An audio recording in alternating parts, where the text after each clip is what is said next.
ng Panginoon, umawit ng kagalakan, tugtugin ang gitara at ang kaaya-ayang lira. Pandin niyo ang tumpeta sa ating pagkabagabag. Sa Diyos tayo'y tumawag, sa ating mga kaaway, tayo ay Kanyang iniligtas. Purihin ang Panginoon, bawit ng kagalakan, at tugtugin ang gitara at ang kaaya-ayang lira. Panin niyo ang tumpeta, tipan ng trumpet.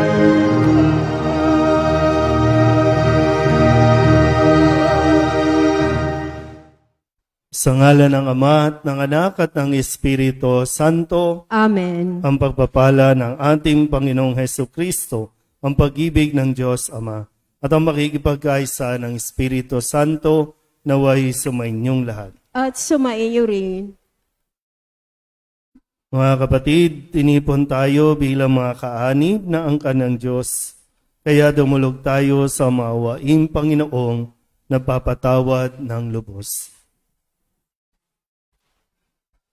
Sinugong tagapagpagaling sa mga nagsisisi, Panginoon, kaawaan mo kami. Panginoon, kaawaan mo kami. Dumating na tagapag-anyayang mga makasalanay magsisi, Kristo, kaawaan mo kami. Kristo, kaawaan mo kami. Nakaluklok ka sa kanan ng Diyos Ama para ipamagitan kami. Panginoon, kaawaan mo kami. Panginoon, kaawaan mo kami. Kaawaan tayo na makapangyarihang Diyos, patawarin tayo sa ating mga kasalanan at patnubayan tayo sa buhay na walang hanggan. Amen. Manalangin tayo. Ama naming makapangyarihan, sa iyo nagmumula ang tanang kabutihan.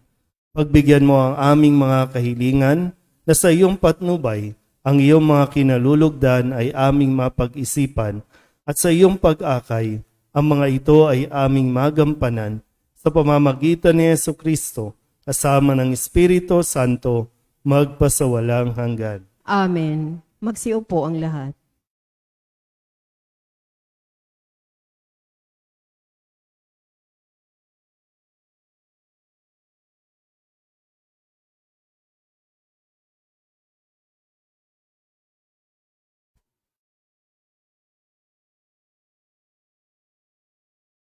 Ang simula ng ikalawang sulat ni Apostol San Pablo sa mga taga-Korento. Mula kay Pablo na hinirang ng Diyos upang maging apostol ni Kristo Jesus at mula sa ating kapatid na Timoteo. Sa simbahan sa Korento at sa mga hinirang ng Diyos na nasa buong Akaya, sumainyo nawa ang pagpapala at kapayapaan mula sa Diyos na ating Ama at sa Panginoong Hesukristo. Purihin natin ang Diyos at Ama ng ating Panginoong Hesukristo, ang mahabaging Ama at Diyos na pinagmumula ng lahat ng kaaliwan. Inaaliw niya tayo sa ating mga kapighatian upang makatulong naman tayo sa mga namimighati. Sa pamamagitan ng kaaliwang tinanggap natin sa Kanya, kung gaano karami ang tiising dinaranas namin sa pagkikiisa kay Kristo, gayon din ang kaaliwang tinatamo namin mula sa Kanya. Kung mamimighati man kami, ito'y sa ikaaaliw at ikaliligtas ninyo. Kapag inaliw namin na kami, kayo may maaliw rin at lumalakas upang mabata ang mga kapighatiang dinaranas ninyo. Tulad namin, kaya't matibay ang aming pag-asa para sa inyo, sapagkat alam namin kahati kayo sa aming kaaliwan, kung paanong kayo'y kahati namin sa pagtitiis. Ang salita ng Diyos. Salamat sa Diyos. Salmong tugunan. Magsumikap tayong kamtin, ang Panginoong butihin, tayo pong lahat. Magsumikap tayong kamtin, ang Panginoong butihin. Panginooy, aking laging pupurihin. Sa pasasalamat, di ako titigil.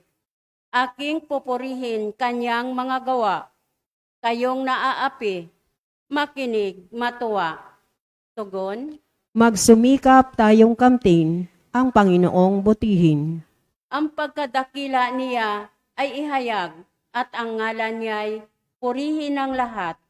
Ang aking dalangin, dininig ng Diyos, na wala sa akin ang lahat kung takot. Tugon, Magsumikap tayong kamtin, ang Panginoong butihin. nagalak ang aping umaasa sa Kanya, pagkat di nabigo ang pag-asa nila. Tumatawag sa Diyos ang walang pag-asa, sila'y iniligtas sa hirap at dosa. Tugon, Magsumikap tayong kamtin, ang Panginoong butihin. anghel yaong bantay sa may takot sa Diyos. Ang mga panganib, sila'y kinukupkop. Ang galing ng poon, hanapin masikap. Yaong nagtiwala sa Kanya't nagligtas, ay maituturing na taong mapalad. Tugon, Magsumikap tayong kamtin, ang Panginoong butihin. Tumayo po ang lahat.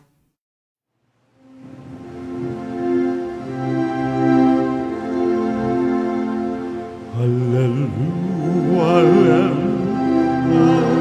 hallelujah, hallelujah,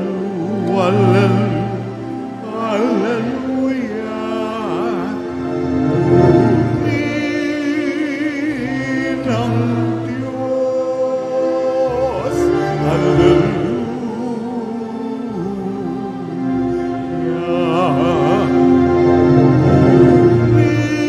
Purihin ang Diyos, hallelujah.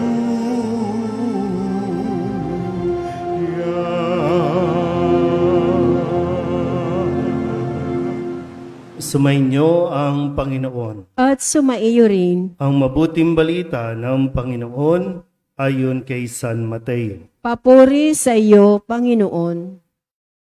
Noong panahong iyon nang makita ni Jesus ang napakakapal na tao, umahon siya sa bundok. Pagkaupo niya'y lumapit ang kanyang mga alagad at sila'y tinuruan niya ng ganito. Mapalad ang mga aba na wala nang inaasahan kundi ang Diyos, sapagkat makakasama sila sa kanyang kaharian. Mapalad ang mga nahahapis, sapagkat aaliwin sila ng Diyos. Mapalad ang mga mapagpakumbaba, sapagkat tatamuhin nila ang ipinangako ng Diyos. Mapalad ang mga nagmimiting makatupad sa kalooban ng Diyos, sapagkat ipagkakaloob sa kanila ang kanilang minimithi.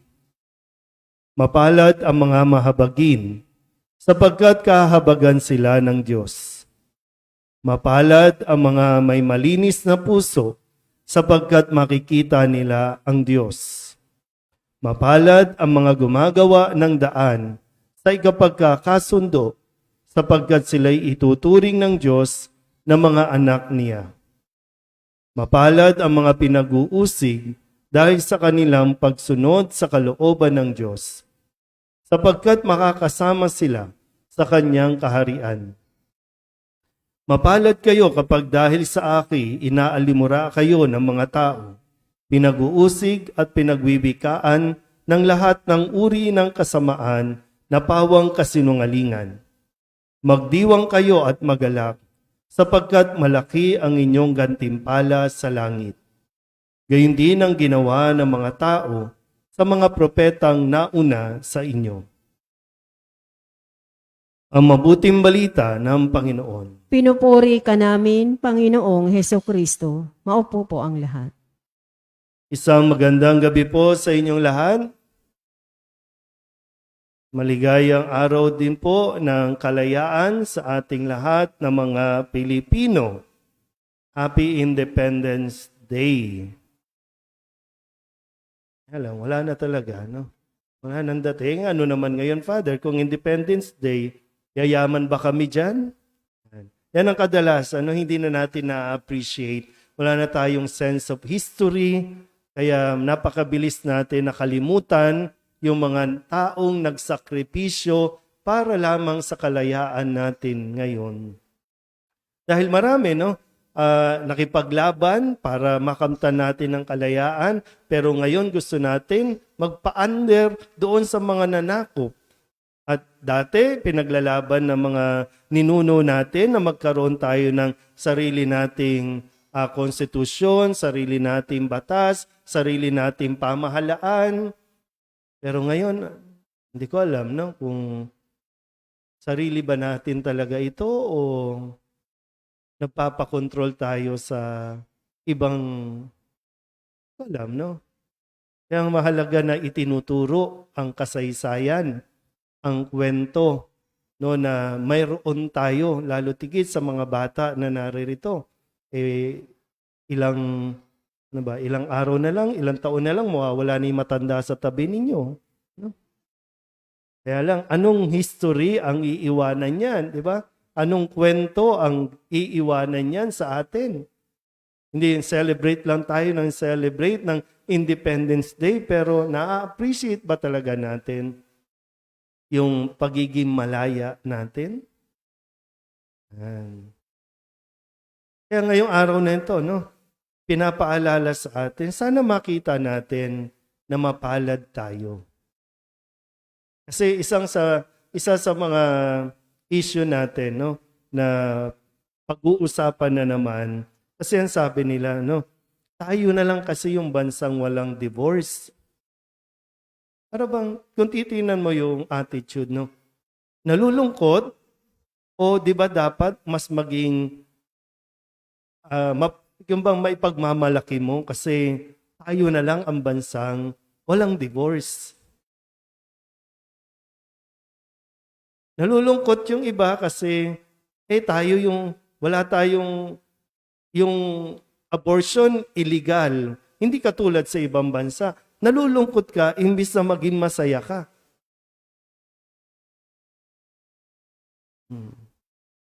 At yan yung problema. Paano mo tinitingnan ang katayuan mo sa buhay? Kasi sinisigaw sa atin dito, makita natin nawa at masabi nating mapalad tayo. Mapalad ako. Sabihin niyo nga po, mapalad ako. Pero totoo ba na masasabi mo yan? Na mapalad ka? Kaya kasi ang sinasabi mo, kasi malas ako sa asawa. Kasi malas ako sa anak. Mapalad ba talaga ako? Kasi nakatira lang ako sa kamba. Mapalad ba talaga ako? Mapalad ba ako kasi yung nanay at tatay mo, vendor? Mapalad ba talaga ako kasi, ano ba? Masasabi mo ba talaga na mapalad ka? Pero sana makita mo ang puntong ito na mapalad ka. Kasi napakaraming bagay na dahil sa katayuan mo, dahil sa sitwasyon mo, di ba? Maraming bagay na pwedeng masabing mapalad ka. Kung sa katayuan mo ngayon, halimbawa lang po, kung saan ka ba nakatira, kung doon ka nakatira, halimbawa, sa subdivision, sa isang mansyon, makapagsimba ka kaya? Satingin nyo lang. Satingin mo kung hindi siya yung napangasawa mo, mabait ka kaya ngayon? O pwede mas maraming lalaking mayaman dyan, pwede mas maraming babaeng mas mabait dyan, pero kayo No? Kaya lang kung titingnan mo, lagi yung mayroon ng iba, imbis na masabi mong mapalad ako, ang masasabi mo, kawawa naman ako. Kaya lagi nauuwi sa self-pity. Kawawa naman ako, walang pumapansin sa akin, walang nagmamahal sa akin, kawawa naman ako. Pag ganun nga, kawawa ka nga talaga. Kasi hindi mo nakikita na nandyan ang Diyos. Hindi mo kinakailangan ng pansin o atensyon ng ibang tao para maging masaya. Kasi nandyan ang Diyos. Hindi mo kinakailangan maging mayaman, maging maraming pera, kasi nandyan ang Diyos. Nasabihin nyo, naku, buti pa yung mga nasa abroad. Ang swerte naman nila. Pero alam mo yung iba sa mga nanonood sa online, ang sinasabi naman, buti pa sila, hindi niya kinakailangang mag-abroad. Kasi buo ang pamilya. Samantalang yung ibang nasa abroad, nagtitiis, kinakailangan magtiis na magkahiwalay para lamang makapagpadala ng pera. Di ba parang, di mo nakikita mapalad ka dahil hindi ka man nakakapagtrabaho abroad, pero buo kayo at nakikita mong lumalaki ang iyong mga anak. Kumpara doon sa iba, no, na nandoon nga nakakapagpadala ng maraming lato sa kanilang mga anak, pero pero hiwa-hiwalay.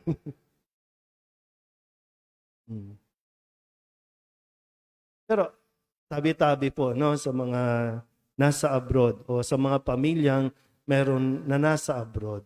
Magkahiwalay man kayo, no? Pero wag niyo sanang tingnan na kayo ay magkahiwalay at hindi niyo na masabing mapalad din. Kasi baka gamitin natin na nasa abroad tayo kaya pinababayaan tayo ng Diyos.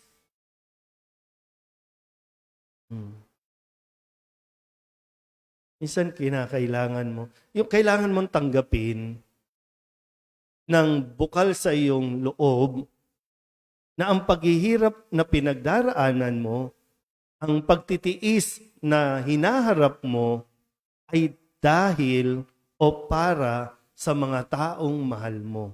Kaya hindi ka malas o kaya hindi ka kawawa.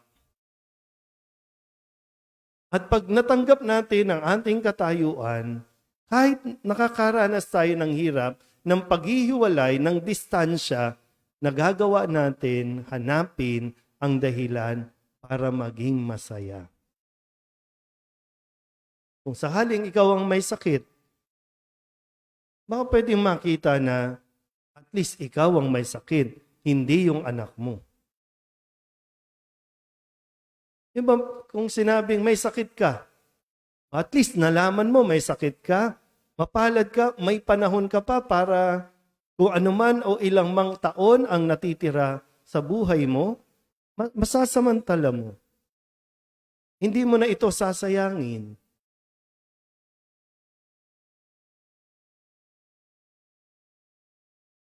Hindi ko wala alam, no? Kasi sabi dito, mapalad kayo kung inaalimura kayo, inuusig, pinagwiwikaan, pero kailangan nyo tamang konteksto.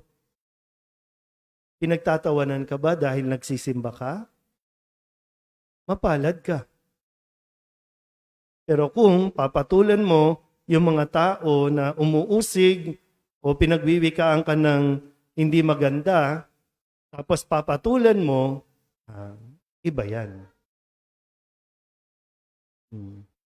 Doon talaga lalabas na hindi para sa Diyos ang ginagawa natin, kundi para sa sarili natin. Kasi ang gusto nga natin kasi, ma-appreciate tayo, mapansin tayo.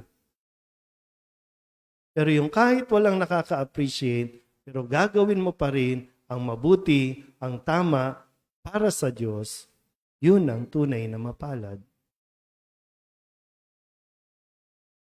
Ano po, no? Ano man ang sitwasyon mo, kalalagyan mo sa buhay, sana mas makita mo yung dahilan ng pagiging mapalad mo kaysa dun sa mga bagay na iisipin mong kawawa ka. tamang attitude, tamang pagtingin sa buhay. Yun ang kailangan nating matutunan, yun ang kailangan nating hingin sa Diyos sa araw na ito. Amen?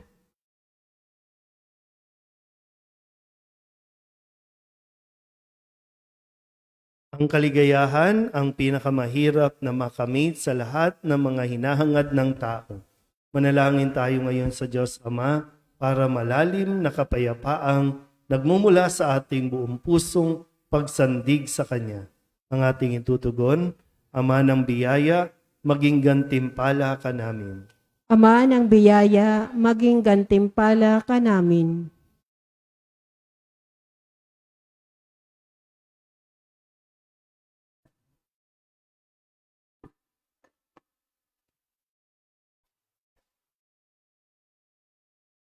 Ang mga pinuno ng simbahan naway magkaroon ng tapang at lakas na ipahayag ang mabuting balita na siyang sagisag ng kasulangatan sa daigdig.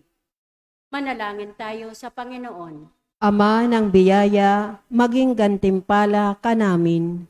Yaong mga nahaharap sa mga pag-uusig dahil sa kanilang pagsaksi sa Ebanghelyo, naway makaranas ng kaginhawaan dulot ng presensya ni Kristo sa gitna ng kanilang paghihirap. Manalangin tayo sa Panginoon. Ama ng biyaya, maging gantimpala ka namin. At tinawang isa puso ang turong mapapalad upang maging banal at masaya tayo sa pagtatatag ng kaharian ng Diyos dito sa lupa. Manalangin tayo sa Panginoon. Ama ng biyaya, maging gantimpala ka namin. Ang mga may sakit at ang mga tumatangis sa pagpanaw ng kanilang mga mahal sa buhay, naway palakasin at hilumin sa kanilang kalungkutan at sakit. Manalangin tayo sa Panginoon. Ama ng biyaya, maging gantimpala ka namin. Ang mga yumao, naway magkamit ng kaligayahan at kapayapaan ng makalangit sa kaharian. Manalangin tayo sa Panginoon. Ama ng biyaya, maging gantimpala ka namin.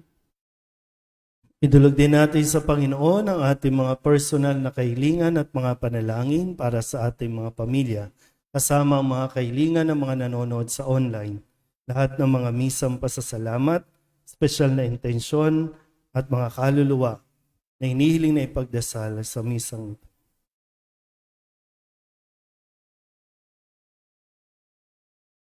Ang lahat ng ito hinihiling namin sa ngalan ni Kristong aming Panginoon. Amen. Magsiupo ang lahat.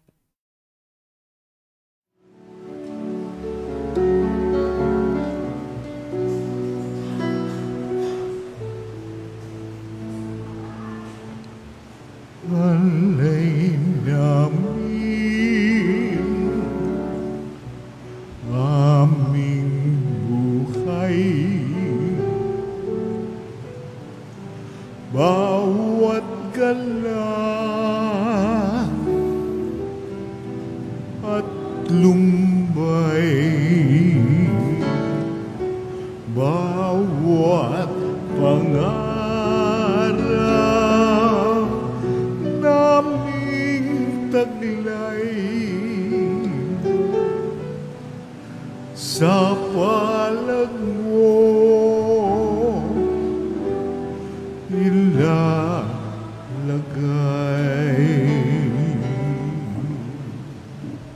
Manalangin kayo mga kapatid upang paghahain natin ang kalugdan ng Diyos Amang makapangyarihan. Tanggapin nawa ng Panginoon itong paghahain sa iyong mga kamay, sa kapurihan niya at karangalan sa ating kapakinabangan at sa buong sambayanan niyang banal. Ama naming lumikha, tunghayan mo at kalugdan ang paglilingkod na aming ginagampanan upang ang aming inihahain na iyong marapatin at ang aming pag-ibig ay iyong pag-alabin sa pamamagitan ni Jesu Kristo kasama ng Espiritu Santo magpasawalang hanggan. Amen. Sumainyo ang Panginoon. At sumaiyo rin, Itaas sa Diyos ang inyong puso at diwa. itinaas na namin sa Panginoon. Pasalamatan natin ang Panginoong ating Diyos. Marapat na siya ay pasalamatan. Ama naming makapangyarihan, tunay ngang marapat na ikaw ay aming pasalamatan. Pinagbibigyan mong ito'y aming maihayag kahit na ito'y walang anumang maidaragdag sa kadakilaang sa iyo ay likas. Sa pagpupuri nami ang nakikinabang ay kami ring iyong pinakikiharapan sa pamamagitan ng iyong anak na minamahal. Kaya kaysa ng mga anghel nagsisiawit ng papuri sa iyo na walang humpahi sa kalangitan, kami nagbubunyi sa iyong kadakilaan.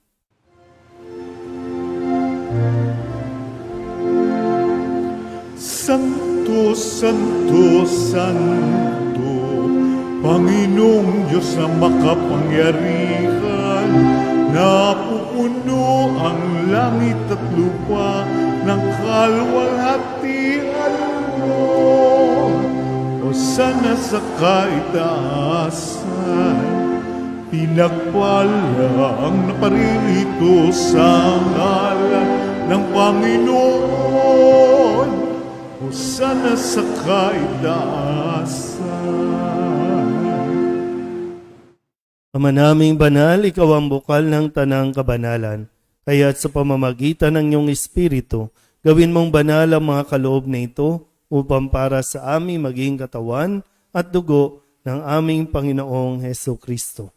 Bago niya pinagtiis ang kusang loob na maging handog, inawakan niya ang tinapay, pinasalamatan kaniya, inaghati-hati ni iyon, iniabot sa kanyang mga alagad at sinabi, Tanggapin ninyong lahat ito at kanin. Ito ang aking katawan na ihahandog para sa inyo.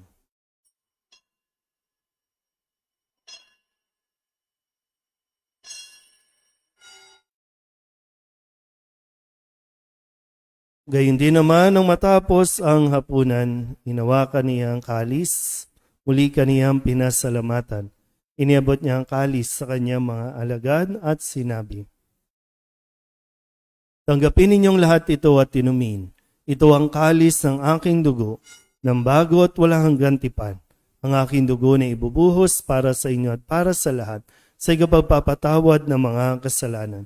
Gawin ninyo ito sa pag-alaala sa akin.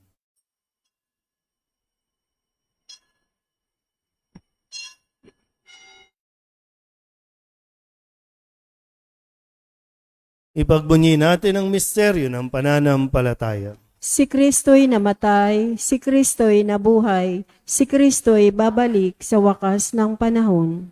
Ama, ginagawa namin ngayon ang pag-alaala sa pagkamatay at muling pagkabuhay ng iyong anak.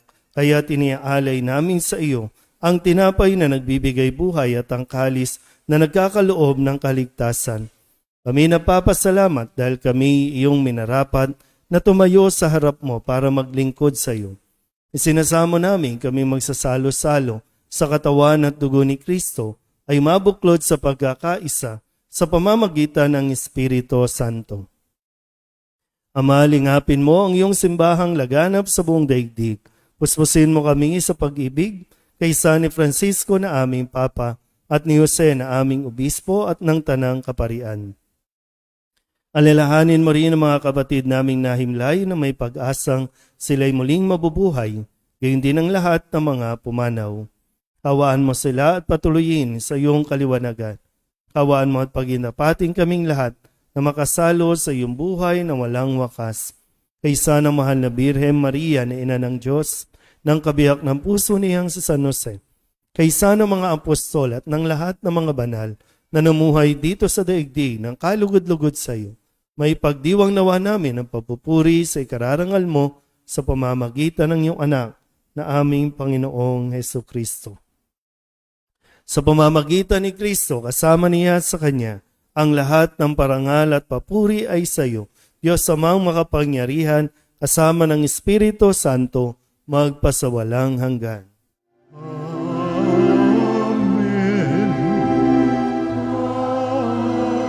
Amen. Amen.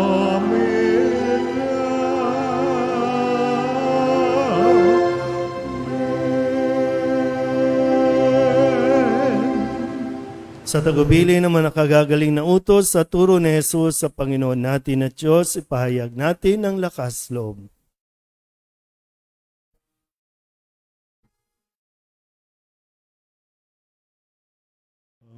Manamin sumasalangit ka, sambahin ang ngalan mo. Mapasamin ang kaharian mo, sundin ang loob mo. Dito sa lupa para nang sa langit, bigyan mo kami ngayon ng aming kakanin. Sa araw-araw at patawarin mo kami sa aming mga sala, para ng pagpapatawad namin sa nagkakasala sa amin. At huwag mo kaming ipahintulot sa tukso, at diadya mo kami sa lahat ng masama.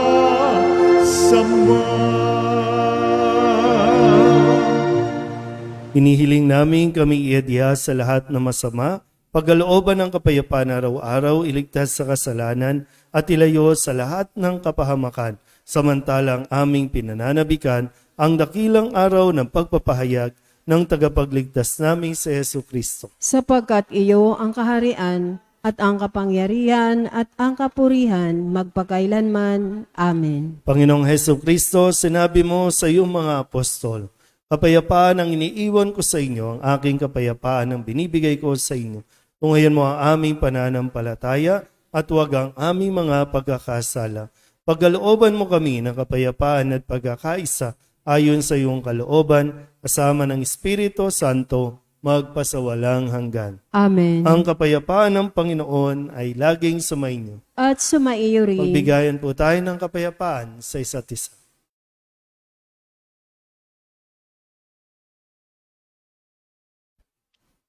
Kordero ng Diyos na nag-aalis ng mga kasalanan ng sanlibutan, maawa ka sa amin. Kordero ng Diyos na nag-aalis ng mga kasalanan ng sanlibutan, maawa ka sa amin. Kordero ng Diyos na nag-aalis ng mga kasalanan ng sanlibutan, ipagkaloob mo sa amin ang kapayapaan. Lumuhod po ang lahat. Ito ang kordero ng Diyos. Ito ang nag-aalis ng kasalanan ng sanlibutan. Mapalad ang mga inaanyayahan sa kanyang piging. Panginoon, hindi ako karapat-dapat na magpatuloy sa iyo, ngunit sa isang salita mo lamang ay gagaling na ako. Katawan ni Kristo. Amen.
Manalangin tayo.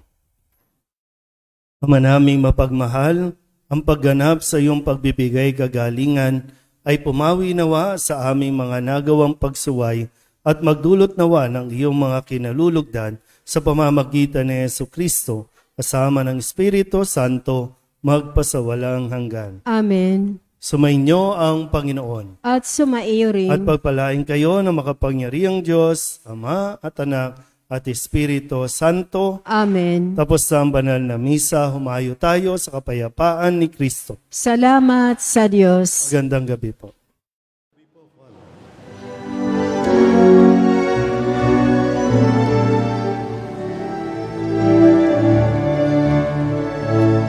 Ayun at ipahayag kanyang pagkalingat habang ay pag-ibig at katarungan, tanda ng kanyang kaharian. Sa panahong tigang ang lupa, sa panahong ang anis sa gana, sa panahon ng digmaan at kaguluhan, sa panahon ng kapayapaan, ngayon at ipahayag kanyang pagkalingat habang sa buhay, pag-ibig at katarungan, tanda ng kanyang kaharian.